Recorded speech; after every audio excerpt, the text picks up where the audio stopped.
Hello students, welcome to Tiwari academy. तो आज हम अध्याय 3 प्रारंभ करेंगे और उसकी प्रथम प्रश्नावली अर्थात प्रश्नावली 3.1 को प्रारंभ करते हैं। प्रथम प्रश्न में आपको दिया हुआ है कि निम्नलिखित डिग्री माप के संगत रेडियन माप ज्ञात कीजिए। अर्थात आपको यहाँ पर देखिए 4 भाग दिए हुए हैं, पहला, दूसरा, तीसरा तथा चौथा। इनमें आपको सभी में देखिए डिग्री में आपको कोण दिए हुए हैं और आपको रेडियन में उनके मानों को बताना है। तो देखिए सबसे पहले भाग में आप देख लेते हैं, आपके पास दिया हुआ है 25 डिग्री। आपको इसको रेडियन में कन्वर्ट करना है अर्थात बदलना है। तो देखिए सबसे पहले तो हम फॉर्मूला समझ लेते हैं। अगर आपको रेडियन में कन्वर्ट करना होगा तो आप रेडियन में कन्वर्ट करने के लिए डिग्री वाले भाग को गुणा कर देंगे पाई बटे 180 से, तो आपके पास जो कोण आएगा वो एक रेडियन में आ जाएगा। तो देखिए आपके पास तो 25 डिग्री दिया हुआ था, तो अभी आप 25 को पाई बटे 180 से गुणा कर देंगे तो ये आपके पास रेडियन में आ जाएगा। तो यहां से देखो यदि आप हल करोगे तो 5 से ये 5 बार कट गया और ये 36 बार कट गया। तो देखिए आपके पास आ जाएगा 5 पाई बटे 36 रेडियन। तो आप अंग्रेजी में रेडियन ये लिखेंगे या हिंदी में भी रेडियन लिख सकते थे। तो अब देखिए आपके पास दूसरे भाग में दिया हुआ है कि जो कोण है वो आपके पास डिग्री में है -47 डिग्री 30 मिनट। तो देखिए यहां पर पहले समझ लेते हैं, इसको हम डिग्री बोलते हैं और ये वाला जो भाग होता है इसको हम मिनट बोलते हैं। तो एक डिग्री में आपके पास 60 मिनट होते हैं, तो 60 मैंने मिनट ऐसे करके भी लिख दिए। तो अभी आप देखिए अगर आप 1 मिनट में बताएंगे तो आप बोलेंगे 1 डिग्री हो गए, सॉरी 60 मिनट में। इसी तरीके से आपको तो 30 मिनट में बताना था, तो ये आपके पास 1/60 गुणा 30 डिग्री आ जाएंगे। तो यहां से 1/2 डिग्री आपके पास आ जाएंगे। इसका मतलब ये हुआ कि टोटल डिग्री आपके पास हो जाएंगे -47 प्लस 1/2 डिग्री। तो अभी आपके पास हो जाएगा -95/2 डिग्री।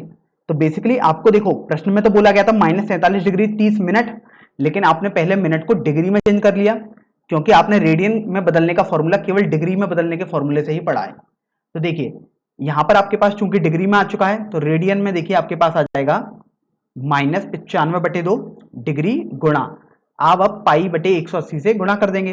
तो देखिए 5 से कट करेंगे तो ये 19 बार चला जाएगा और ये आपके पास 36 आ जाएगा। तो यहां से आपके पास -19 पाई बटे 72 रेडियन आ जाएगा। रेडियन को एक फॉर्म में लिखने का तरीका ये भी होता है कि आप 5 पाई बटे 36 और यहां पर सी लिख सकते हैं। ये जो सी होता है ये बताता है कि कोण आपके पास रेडियन में है। इसी तरीके से आप यहां पर भी लिख सकते हैं -19 पाई बटे 72 और रेडियन अर्थात सी आपने ऊपर लिख दिया। अब तीसरे भाग पर देखते हैं, आपको दिया हुआ है 240 डिग्री। तो देखिए अब आपको 240 डिग्री को रेडियन में बदलना है। तो देखिए रेडियन में बदलने के लिए फॉर्मूला था डिग्री गुणा पाई बटे 180। तो डिग्री तो आपके पास 240 दिया है प्रश्न में और आप अब पाई बटे 180 का गुणा कर दोगे। तो देखो 60 से यदि आप कट करोगे तो ये 4 बार जाएगा और ये 3 बार कट हो जाएगा। तो ये आपके पास 4 पाई बटे 3 रेडियन, या आप ये सी भी लिख सकते हैं। तो इस तरीके से देखिए ये आपके पास रेडियन में आ गया। और आपके पास चतुर्थ भाग था 520 डिग्री। तो चलिए उसको भी बदल लेते हैं, 520 डिग्री है। अब देखो आपको तो रेडियन में कन्वर्ट करना है, तो रेडियन में जो मान होगा वो हो जाएगा 520 गुणा पाई बटे 180। तो अभी आप देखिए अगर आप इसको 0 से 0 पहले कैंसिल कर दें और अभी आप 2 से कैंसिल करें तो ये 9 बार हो जाएगा और ये आपके पास 26 हो जाएगा।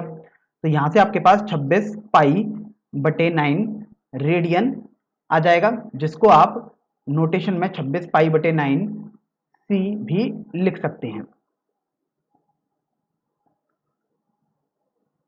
तो अब हम प्रश्न संख्या 2 हल करते हैं। यहां पर आपको दिया हुआ है कि निम्नलिखित रेडियन माप के संगत डिग्री माप ज्ञात कीजिए और आपको पाई का मान 22/7 यूज करना है। तो देखिए आपके पास ये 4 भाग दिए हुए हैं अर्थात ये चारों भाग आपके पास रेडियन में दिए हुए हैं और आपको डिग्री में उनको बदल देना है। तो देखिए जैसे आपने डिग्री से रेडियन में बदलने का फॉर्मूला देखा था, इसी तरीके से रेडियन से डिग्री में बदलने का फॉर्मूला आपके पास आ जाएगा। डिग्री में आप लिखेंगे रेडियन गुणा 180 बटे पाई। तो ये आपको फॉर्मूला यूज करना है और आपको एक निर्देश ये और दिया गया है कि पाई का मान आपको 22/7 उपयोग में लाना है। तो देखिए सबसे पहला आपके पास प्रश्न है 11/16। अब ये 11/16 तो आपको बोला गया था कि ये रेडियन में है, अगर आपको डिग्री में चेंज करना है तो ये आपके पास हो जाएगा 11/16 गुणा 180/पाई। तो देखिए अगर आप पाई का मान 22/7 अभी लगा देंगे तो आपके पास आ जाएगा 11 गुणा 180/16 गुणा 22। अब बटे 7 जो आएगा वो तो फिर अंश में चला जाएगा आपके पास। अब आप यहां से देखिए, अगर आप इसको 4 से कैंसिल करते हैं तो ये 4 हो जाएगा और ये आपके पास 45 हो जाएगा। तो जब आप इनको कैलकुलेट करेंगे तो ये आपके पास देखिए आ जाएगा 315/8 डिग्री। तो यहां से आपके पास देखिए डिग्री में आ गया। अब डिग्री में भी उसकी छोटी छोटी इकाइयां होती है, मिनट और सेकंड करके। तो सबसे पहले तो आप इसको यदि भाग करोगे तो आपके पास मिश्रित परमेय भाग आ जाएगा 39 सही 3/8 डिग्री। इसका मतलब ये हुआ कि 39 डिग्री तो पूरे पूरे हैं आपके पास, तो 39 डिग्री तो आपके पास ये आ गए और आपके पास 3/8 डिग्री और बचे। अब यहां पर 3/8 डिग्री जो है उसको आप छोटी टर्म में बना सकते हैं क्योंकि 1 डिग्री से कम है। तो देखिए आपके पास आ जाएगा 39 डिग्री प्लस, अब 3/60, 1 डिग्री में आपके पास 60 मिनट होती हैं, तो आप देखिए 60 मिनट में आपने बदल दिया गुणा करके, तो ये 39 डिग्री प्लस, अगर आप देखिए इसको सॉल्व करेंगे तो ये 4 से 2 बार कैंसिल हो जाएगा और ये आपके पास 15 हो जाएगा। तो ये आपके पास 45/2 मिनट आ गया। अब आप देखिए इस मिनट को भी आप छोटी इकाइयों में बांट सकते हैं। तो 39 डिग्री प्लस 45/2 को आप लिखेंगे 22 सही 1/2 मिनट। इसका मतलब हुआ कि ये 39 degree plus 22 minute plus 1/2 minute हो चुका है। अब देखिए ये फिर दोबारा आपके पास 1 मिनट से कम आया। तो आपने देखा था कि सबसे छोटी इकाई जो होगी डिग्री की वो सेकंड होती है, या मिनट से छोटी हम बोल सकते हैं कि सेकंड होगी। तो देखिए 39 डिग्री प्लस 22 मिनट, और अब आपको यदि मिनट से सेकंड में बदलना है तो 60 का हम गुणा करते थे, तो आपके पास देखिए सेकंड में भी बदल चुका है। तो जब आप इसको हल करोगे तो देखिए ये आपके पास 30 बार चला जाएगा 2 से, तो आपके पास आ जाएगा 39 डिग्री 22 मिनट और 30 सेकंड। तो अगर आप प्लस का चिन्ह हटाना चाहें तो अब आप हटा सकते हैं। तो आपके पास हो जाएगा 39 डिग्री 22 मिनट 30 सेकंड। तो ये आपके पास डिग्री में आपने पहले वाले भाग को बदल दिया है। चलिए अब हम दूसरे वाले भाग पर चलते हैं। यहां पर आपको दिया हुआ है -4 रेडियन। तो देखिए दूसरे वाले भाग में आपको रेडियन में दिया हुआ है -4, अगर आपको डिग्री में बदलना है तो आपके पास हो जाएगा -4 गुणा 180/पाई।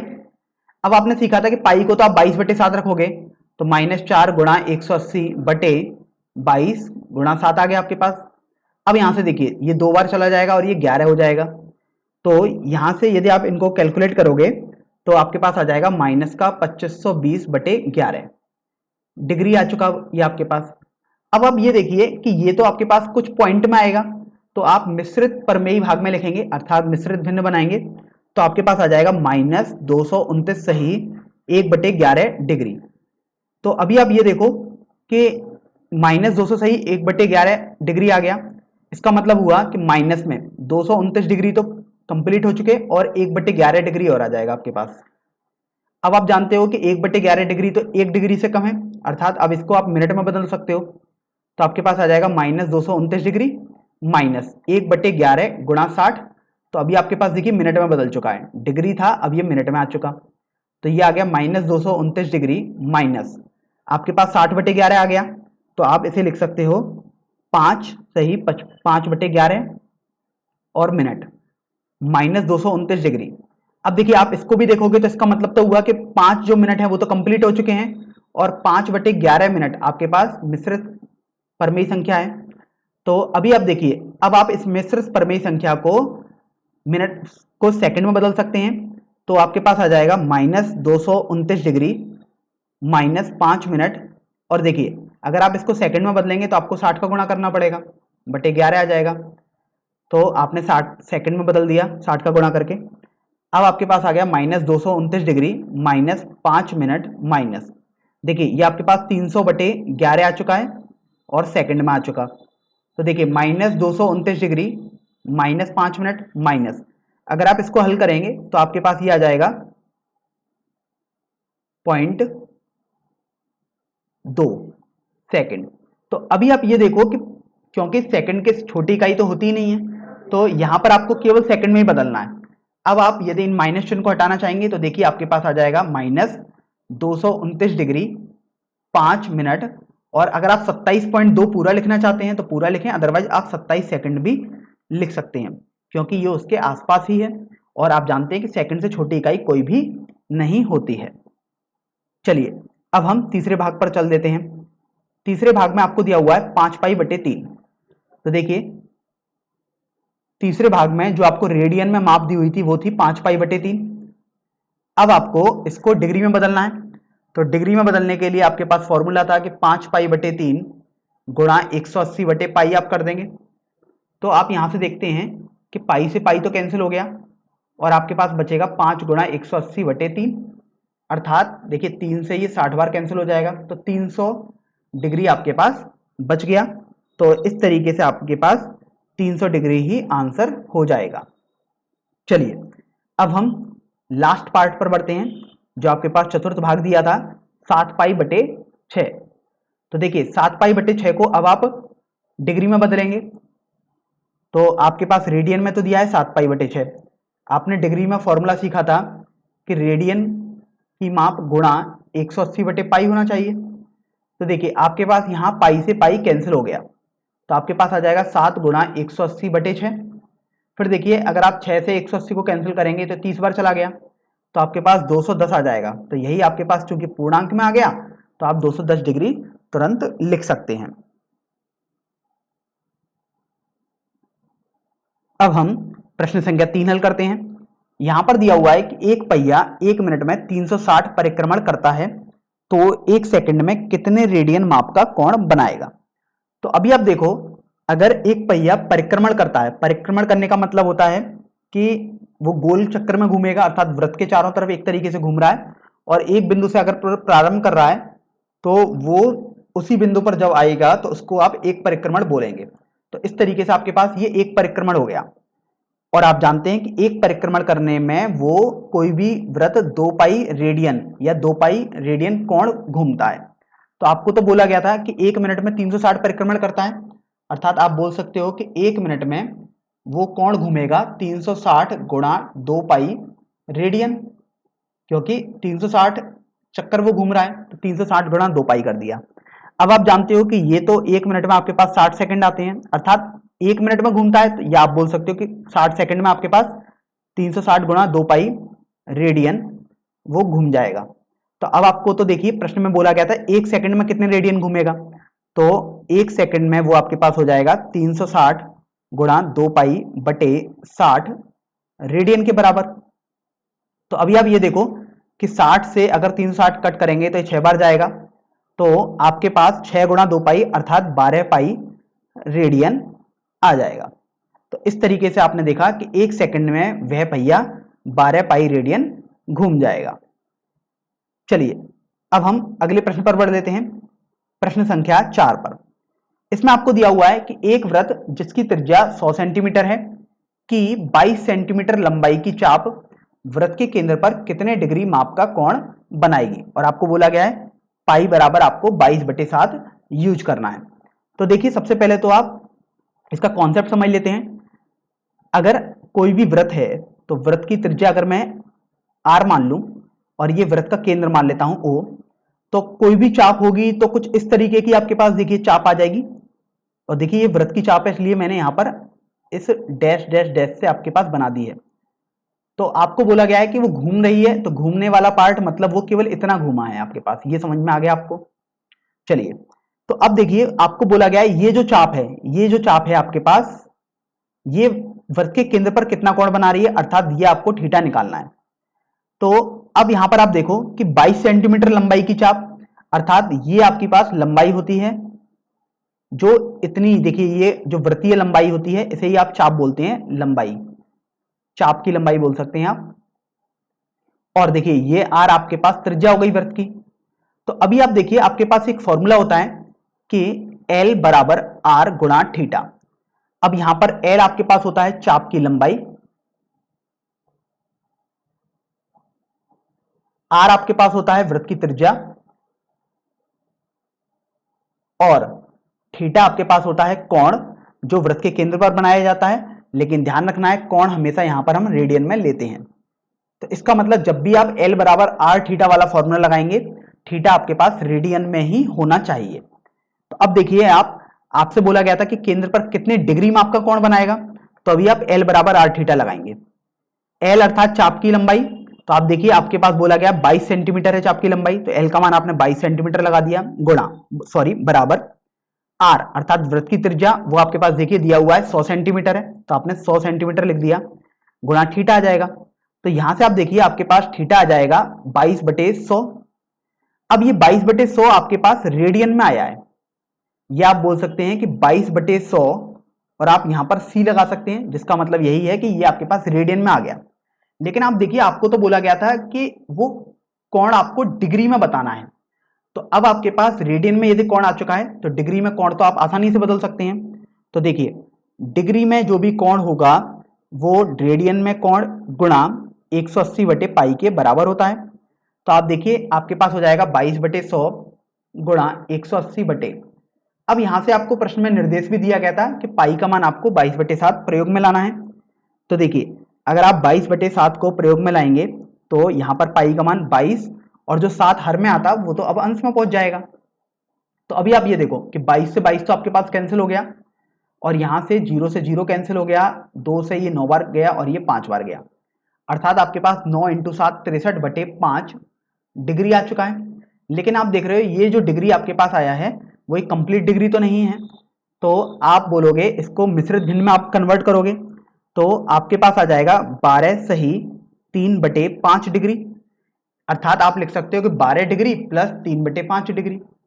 अब फिर आपने ये देखा दोबारा कि 3/5 डिग्री एक पूर्णांक डिग्री तो नहीं है, अर्थात अब इस पार्ट को आप मिनट में बदल सकते हैं, क्योंकि मिनट से छोटी इकाई डिग्री होती है, डिग्री से छोटी इकाई मिनट होती है। तो 12 डिग्री प्लस 3/5 गुणा 60 आप कर दोगे तो अब आपके पास ये मिनट में आ चुका है। तो देखिए ये आपके पास 12 बार कैंसिल हो गया, तो आपके पास आ जाएगा 12 डिग्री प्लस 36 मिनट, जिसको आप लिख सकते हो दूसरी फॉर्म में 12 डिग्री 36 मिनट। तो इस तरीके से आपको ये मालूम पड़ गया कि वो कोण केंद्र पर 12 डिग्री 36 मिनट का बनेगा। अब हम प्रश्न संख्या 5 को पढ़ लेते हैं। यहां पर इस प्रश्न में आपको बोला गया है कि एक वृत्त जिसका व्यास 40 सेंटीमीटर है कि एक जीवा 20 सेंटीमीटर लंबाई की है, तो इसके संगत छोटे चाप की लंबाई ज्ञात कीजिए।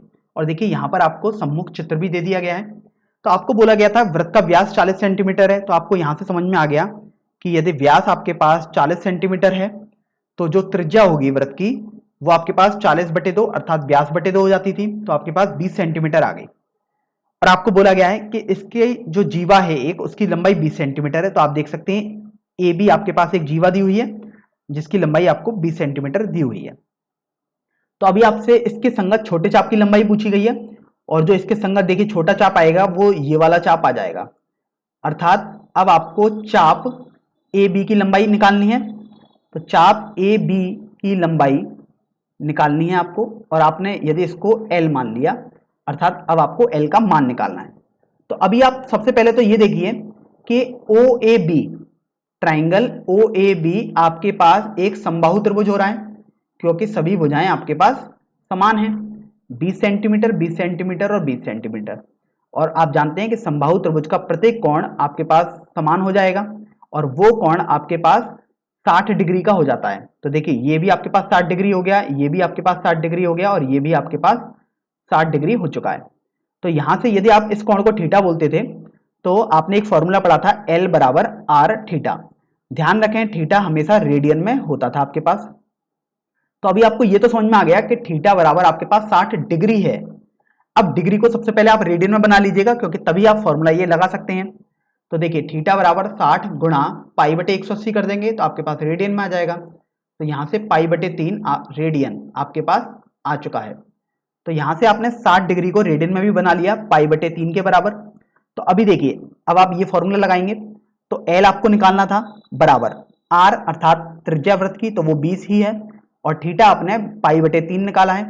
तो यहां से देखिए L बराबर, ये तो आपके पास इसकी यूनिट या इसका मात्रक तो आपके पास सेंटीमीटर है, और कोण का कोई वैसा मात्रक तो होता नहीं है, तो आपके पास केवल 20 पाई/3 ये तो न्यूमेरिकल वैल्यू मिली, और अगर आप मात्रक लिखेंगे तो इसकी वजह से आप लिख सकते हैं कि आपके पास मात्रक सेंटीमीटर आ जाएगा। इसका मतलब जो संगत छोटे चाप की लंबाई होगी वो आपके पास 20π/3 सेंटीमीटर हो जाएगी। चलिए अब हम अगले प्रश्न पर बढ़ते हैं, प्रश्न संख्या 6 पर। तो देखिए इस प्रश्न में आपको दिया हुआ है कि यदि दो वृत्तों के समान लंबाई वाले चाप अपने केंद्रों पर क्रमशः 60 डिग्री और 75 डिग्री के कोण बनाते हों तो उनकी त्रिज्याओं का अनुपात ज्ञात कीजिए। तो देखिए सबसे पहले यदि आप प्रश्न को पढ़ रहे हो तो आपको बोला गया है दो वृत्त, अर्थात अब आप दो वृत्त एक तरीके से बना लीजिएगा। प्रश्न को अच्छे समझने के लिए हम दो वृत्त यहां पर बना देते हैं। अब आपको बोला गया है कि उनकी लंबाई वाले चाप, समान लंबाई है उनके चापों की। तो देखिए समान लंबाई के चाप हैं तो मैंने अगर एक चाप ऐसे बनाया, ये चाप मैंने मान लिया, और एक चाप देखिए मैंने यहां पर ये मान लिया। अब आपको तो बोला गया है कि समान लंबाई है, अर्थात यदि आपने लंबाई इधर एल मानी तो इधर भी आप एल मान लीजिएगा। फिर आपको बोला गया है कि अपने केंद्रों पर 60 डिग्री और 75 डिग्री के कोण बनाते हैं। अगर आपने इसको θ1 माना तो इसको आप θ2 मान लेंगे, और आपको दिया हुआ है θ1/θ2। अब ये तो आपके पास डिग्री में होने चाहिए थे फॉर्मूले के लिए, तो आप 60 डिग्री को देखिए फॉर्मूले में लिख लेते हैं सबसे पहले। तो आप π/180 का गुणा कर देंगे, और इसी तरीके से 75 डिग्री के लिए भी आप π/180 का गुणा कर देंगे। तो देखिए आपके पास आ जाएगा, पाई से पाई कैंसिल आउट हो जाएगा, 180 से 180, तो आपके पास अनुपात तो 60/75 ही रहेगा, जिसको आप सरल करके लिख सकते हैं 15 से डिवाइड करके 4/5 के बराबर। तो यहां से आपके पास दोनों कोणों का जो अनुपात है वो 4/5 आ गया। अब आपको बोला गया था उनकी त्रिज्याओं का आपको अनुपात ज्ञात करना है। तो यदि आप पहले वाले वृत्त की त्रिज्या R1 मान लेते हैं और दूसरे वाले वृत्त की त्रिज्या आप R2 मान लेते हैं, तो अभी आप देखो कि पहले वृत्त में आप फॉर्मूला लगा सकते थे L बराबर R1 गुणा θ1। यहां पर आपने L इसलिए लिखा है क्योंकि L और L ही आपने माना है। तो ये आपके पास पहला समीकरण हो गया, पहले वृत्त के लिए लिख लिया। अब आप दूसरे वृत्त के लिए लिख रहे हैं तो आपके पास हो जाएगा L बराबर R2 गुणा θ2। ये आपके पास दूसरा समीकरण हो गया। अब आपको तो R1/R2 निकालना है क्योंकि अनुपात पूछा गया त्रिज्याओं का। तो अभी आप समीकरण 1 को समीकरण 2 से भाग दे देंगे। तो देखिए आपके पास आ जाएगा L/L बराबर R1 θ1/R2 θ2। तो देखिए L से L तो तुरंत आपके पास कट जाएगा क्योंकि ये तो बराबर थे। अब देखिए R1/R2 आपको निकालना था, तो वो तो आपके पास θ2/θ1 आ जाएगा, या आप लिख सकते हो R1/R2 बराबर 1/θ1/θ2। तो आप देखिए θ1/θ2 तो आपने निकाल लिया, वो आपके पास 4/5 आया है। अतः आपके पास R1/R2 का मान 5/4 आ जाएगा। तो इस तरीके से आपके पास दोनों वृत्तों की त्रिज्याओं का अनुपात भी आ चुका है। तो अब हम प्रश्नावली 3.1 का सबसे अंतिम प्रश्न अर्थात प्रश्न संख्या 7 हल करेंगे। चलिए इस प्रश्न को पढ़ लेते हैं। यहां पर आपको दिया हुआ है कि 75 सेंटीमीटर लंबाई वाले एक दोलायमान दोलक का एक सिरा दूसरे सिरे तक दोलन करने से जो कोण बनता है उसका माप रेडियन में ज्ञात करना है, और आपको बोला गया है जबकि उसके नोक द्वारा बनाए गए चाप की लंबाई निम्नलिखित है। और आप देखिए आपके पास 3 भाग दिए हुए हैं, अर्थात आपके पास तीनों लंबाई दी हुई है और उनके संगत आपको कोण का मान रेडियन में निकालना है। तो देखिए प्रश्न समझने के लिए सबसे पहले हम इसकी स्ट्रक्चर समझ लेते हैं कि प्रश्न कैसे बोला गया है और क्या पूछा गया है। आपसे बोला गया है कि आपके पास एक दोलक है जिसकी लंबाई 75 सेंटीमीटर है। तो देखिए एक दोलक कहीं से बंधा होगा आपके पास, और ये दोलक देखिए आपके पास कुछ आपने ऐसा मान लिया। तो देखिए 75 सेंटीमीटर लंबाई का दोलक, अर्थात ये आपके पास देखिए 75 आ चुका है, और ये आपके पास दोलक है। अब यहां से आप देखो कि ये दोलक जब भी मूव करेगा तो इस पॉइंट के अबाउट ही मूव करेगा। तो अब देखिए अगर ये मूव करेगा तो कुछ ऐसा मूव करेगा, और यहां पर वो आ जाता है मान लीजिएगा, और ये दोलक देखिए अभी यहां से यहां पर चला गया, फिर थोड़ी देर बाद यहां से यहां जाएगा। तो वो बेसिकली ऐसा बोल रहे हैं कि आपके पास एक सिरे से यहां से लेकर यहां तक आ गया, तो बेसिकली मेरे को एक ही डायरेक्शन लेनी है। तो अभी आप ये देखो कि आपको बोला गया कि जो कोण बनता है, अर्थात आप देखिए कोण तो आपके पास ये बनेगा, इसको आपने थीटा मान लिया, तो आपसे बोला गया इसका मान आपको रेडियन में बताना है। तो अभी आप देखो कि यदि ये इसके अबाउट दोलक मूव करेगा तो ये तो आपके पास एक तरीके से वृत्त का केंद्र हो गया, और ये 75 जो है वो तो फिक्स ही रहेगी, लंबाई है, ये आपके पास त्रिज्या हो गई। और ये आपके पास चाप की लंबाई हो जाएगी। तो यहां से आपको L बराबर आर थीटा समझ में आ जाएगा कि फॉर्मूला लगाना है। जहां ध्यान रखना है थीटा हमेशा रेडियन में ही होना चाहिए, और L आपके पास चाप की लंबाई होती है, R आपके पास वृत्त की त्रिज्या होती है। लेकिन यहाँ पर वृत्त तो सीधे नहीं बोलकर आपको दोलक का उदाहरण दिया गया, तो आप समझ गए कि आपके पास R ही है। तो अभी आप देखो कि जब आप पहले पार्ट में आपको यहाँ पर दिया हुआ है चाप की लंबाई 10 सेंटीमीटर, अर्थात आपके पास L बराबर 10 सेंटीमीटर दिया गया है। तो अभी आप देखिए, आप जब फॉर्मूला लगाएंगे तो 10 बराबर R गुणा थीटा आ जाएगा। 10 बराबर R तो प्रत्येक केस में सेम ही रहेगा, क्योंकि दोलक तो आपके पास सेम ही है 75 सेंटीमीटर लंबाई का, तो 75 गुणा थीटा आ जाएगा। तो थीटा आप देखिए यहां से आपके पास 10/75 आ जाएगा, और हल करने पर ये आपके पास 2/15 आ जाएगा। तो अभी देखिए, आपने देखा था कि थीटा तो ये रेडियन में होना चाहिए, अर्थात अब आपके पास थीटा बराबर 2/15 रेडियन हो जाएगा, या आप इसको नोटेशन में 2/15 सी लिख सकते हैं। चलिए इसी तरीके से अब देखिए हम दूसरा भाग भी हल कर लेते हैं। दूसरे भाग में आपको चाप की लंबाई 15 सेंटीमीटर बोली गई है। तो देखिए आपके पास अब चाप की लंबाई 15 है, अर्थात L आपके पास 15 सेंटीमीटर हो गया। R तो फिक्स ही रहेगा जो कि 75 सेंटीमीटर है। तो अब आप दोबारा L बराबर आर थीटा फॉर्मूला लगाइए। तो यहां से देखिए 15 बराबर 75 गुणा थीटा आ जाएगा। तो यहां से आपके पास जो थीटा आएगा वो हो जाएगा 15/75, और जब आप इसको सरल करोगे तो देखिए आपके पास 1/5 रेडियन आ जाएगा। या आप लिख सकते हो थीटा बराबर 1/5, और ये आपने सी अर्थात नोटेशन में भी लिख दिया है। चलिए अब हम इसके तीसरे भाग पर चल लेते हैं, भाग संख्या 3 पर। तो इसमें आपको बोला गया है कि आपके पास दोलक की लंबाई जो है, जो चाप की लंबाई है बेसिकली, वो आपके पास 21 सेंटीमीटर है। तो अभी देखिए तीसरे भाग में चलते हैं। तो तीसरे भाग में आपको L बराबर 21 सेंटीमीटर दिया गया है। देखिए R तो आपके पास फिक्स ही रहेगा जो कि 75 सेंटीमीटर है। तो अभी आप ये देखो कि आप जब फॉर्मूला लगाओगे L बराबर R गुणा थीटा, तो यहां से आपके पास थीटा आ जाएगा L/R, अर्थात 21/75। तो आप देख सकते हैं यदि आप 3 से कट करेंगे तो ये 7 बार हो जाएगा, और ये आपके पास 25 हो जाएगा, अर्थात थीटा का मान 7/25 आ जाएगा। तो इस तरीके से, चूंकि यहाँ आप जानते थे थीटा तो रेडियन में ही होना चाहिए, तो थीटा का मान 7/25 रेडियन यदि आप लिखना चाहें तो लिख सकते हैं, या आप लिख सकते हैं 7/25, और नोटेशन में यहाँ पर आप सी लगा देंगे, तो इसका मतलब रेडियन ही होता है।